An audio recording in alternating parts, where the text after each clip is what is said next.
आप सभी को मेरी तरफ से जय मसीह की। मेरा विश्वास है आप सभी अच्छे होंगे। काफी लोगों के अंदर यह सवाल है कि परमेश्वर ने मनुष्य को क्यों बनाया। मेरे अंदर भी यह सवाल था।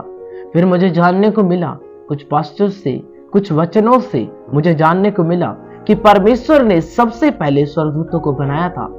परमेश्वर ने स्वर्गदूतों को बनाया और उनके अंदर से एक स्वर्गदूत था जिसका नाम लूसीफर था। परमेश्वर ने उसे सब स्वर्गदूतों पर प्रधान ठहराया और उसके अंदर परमेश्वर ने हर एक वो साज दिया जिससे वो परमेश्वर की आराधना करता था। परमेश्वर ने उसके अंदर नीलमणि, हीरे, मोती, हर एक वो आभूषण भी दिया जिससे वो अति महान और सुंदर था। यह वचन आपको हेजकेल की पुस्तक 28 अध्याय उसका 13 वचन में देखने को मिलेगा कि उसके अंदर नीलमणि, हीरे, मोती आदि सब आभूषण थे और वो परमेश्वर की आराधना करने वाला एक दूत था। उसके अंदर इस बात का घमंड आया कि मैं इन दूतों से कहीं बढ़कर हूं और मैं भी अपना एक सिंहासन बनाऊंगा।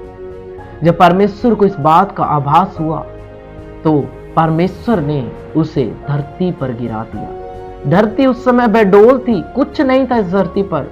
जिस समय उसे गिराया गया वो धरती पर गिरने के बाद में शैतान बना और परमेश्वर से कहने लगा कि अब तेरी आराधना कौन करेगा। उसके बाद परमेश्वर ने सृष्टि की रचना की। ये वेडोल थी। परमेश्वर ने यहाँ पे पेड़ पौधे, मछलियां, जीव जंतु सब कुछ बनाया। उत्पत्ति पहले अध्याय से आपको सब कुछ देखने को मिलेगा।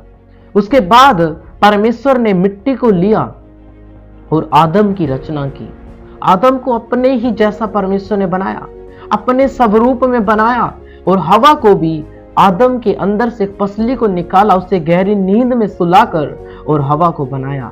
जब लूसीफर को, जो शैतान बन चुका था, उसे इस बात का पता चला कि परमेश्वर ने अपनी आराधना करने के लिए इंसान को बना लिया है, उसके बाद शैतान उसके पास में गया और हवा को उसने बहकाया। परमेश्वर ने उन्हें एक आज्ञा दी थी कि इस वाटिका के सभी फलों को तुम खा सकते हो, लेकिन एक फल को छोड़कर जो अच्छे और बुरे का है।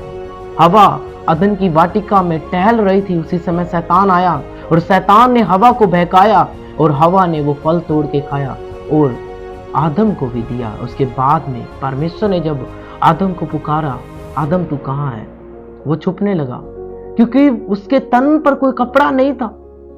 जब परमेश्वर ने उसे पुकारा, वो कहने लगा, परमेश्वर मैं तेरे सामने नहीं आ सकता क्योंकि मैंने कपड़े नहीं पहन रखे। परमेश्वर को पता चला कि उन्होंने वो फल तोड़ दिया है। उसके बाद में परमेश्वर ने उन्हें अदन की वाटिका से निकाल दिया। जब उस वाटिका से उन्हें निकाला, आपको क्या लगता है परमेश्वर ने उन्हें छोड़ दिया होगा? नहीं। उसके बाद में भी परमेश्वर उनके साथ था। उसके बाद में आदम को 2 बेटे हुए, कैन और हाबिल। परमेश्वर ने इंसान को क्यों बनाया?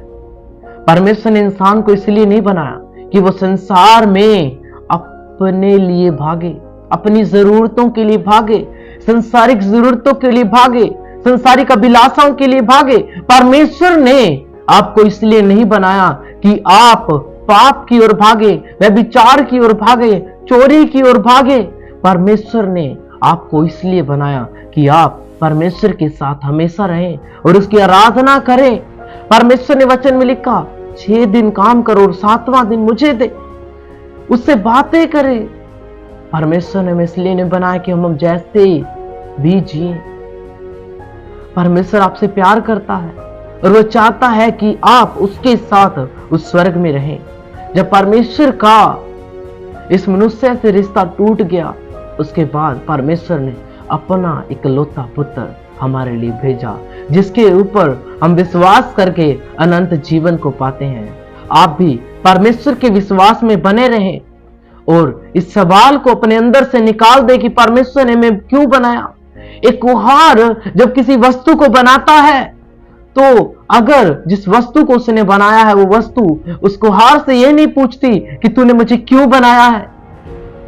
अगर वो वस्तु काम में आए तो कुम्हार को अच्छा लगता है, अगर वो वस्तु काम में ना आए तो वो तोड़ी जाती है, आग में झोंकी जाती है। उसका वचन कहता है, मैंने तुमको बनाया है, अगर तुम्हारा चाल चलन बिगड़ा तो तुम उस नरक की आग में जाओगे जहां पे रोना और दांत पीसना होगा।